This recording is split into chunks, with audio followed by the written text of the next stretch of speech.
I can't believe what I heard when I got home from work today.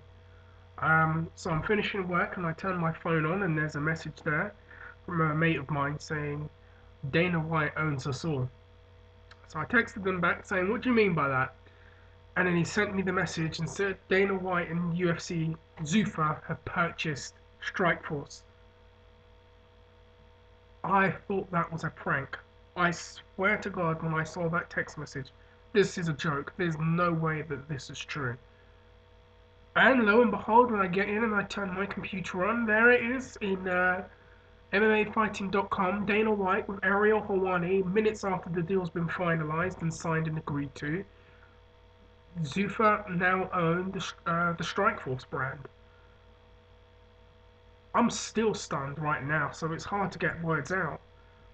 The scary thing is, this morning I was thinking about some MMA stuff, and I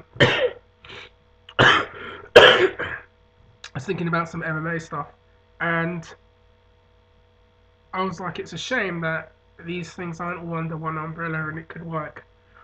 But no, uh, in a way, it's almost possible.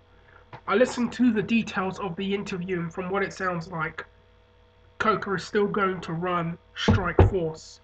Dana White's still going to run the UFC, but it's going to be owned by the same person, owned under Zuffa, but run separately. And I'm just like, man, this is crazy. And obviously, that opens up a litany of questions. Fedor will have a contract still with Strikeforce, so he will be dealing with Coker directly, not necessarily the Zuffa or the UFC. But in a weird way, Zuffa now own Fedor. I bet Dana White's happy about that. Alistair Overeem, Josh Thompson, Gilbert Melendez, Kung Lee, Scott Smith, Nick Diaz. One of the most controversial ones of them all, Paul Daly. Dana White was not happy with him, and in the interview it was brought up. He said, "I'm still not happy with what Daly did, but if Coker wants to negotiate with him, then he can negotiate with him." I'm sure many fans wonder though if we're going to see super fights. Like, is it possible that we'll see Nick Diaz and George St. Pierre? It's a huge possibility now. We may even see Alistair Overeem and Brock Lesnar, but this will only happen when contracts are up.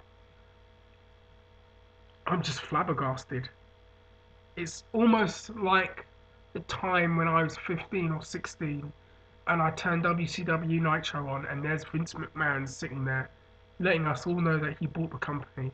It's just so similar to that situation. Um,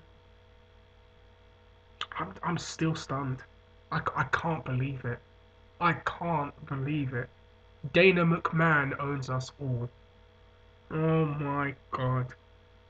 Oh my goodness. I just can't help but think of all the things he said about Strikeforce over the last 2 years. These guys have no money. These guys have no distribution. 7 fucking people watched their last show. Strikeforce are a tiny little local show from San Jose. That's what they are. Wow. I mean, and he's got a lot of enemies as well who work in that company. Scott Coker isn't one of them. Apparently, there's a lot of mutual respect between the two of them. But then you think about Frank Shamrock. Oh my god. Oh, this is crazy. Um, in a way, it kind of hurts the fighter. Even though they're going to be run separately, in a way, it's now the promoter's market because it's all Zuffa owned. So really, Zuffa can tell, they basically can say, we will pay you this, and that's the pay scale you're both working on. This is how much we're paying you. Ha, do something about it. You the fighter can't. It's basically a promoter's market.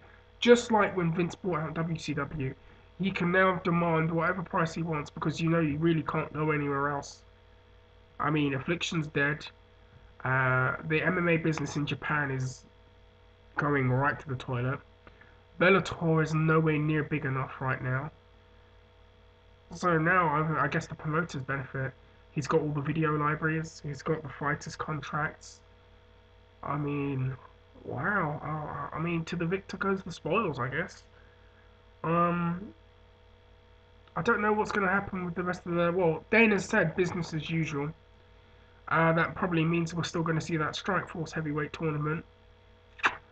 Hopefully, probably will see Nick Diaz and Paul Daly next month. Musasi and Hodger Gracie coming soon.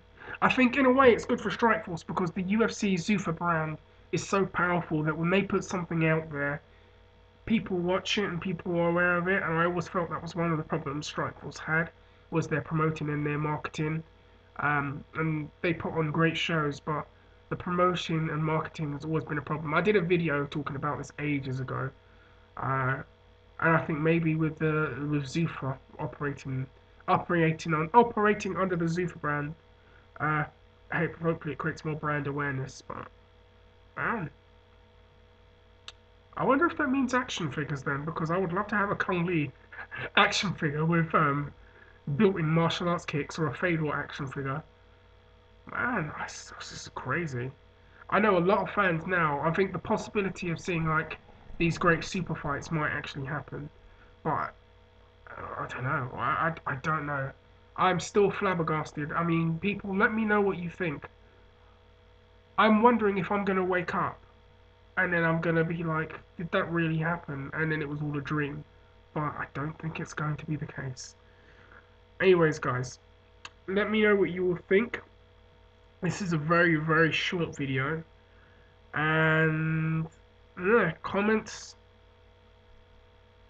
video responses, chat, anything. Let us know what you think. Team Submission Inc. were the ones who told me, actually, by the way. They put something on my wall. I wonder what those guys think. I wonder what Great Liker thinks if he's watching this, or Rob Wire. Um, man, again, uh, I think I need another Guinness.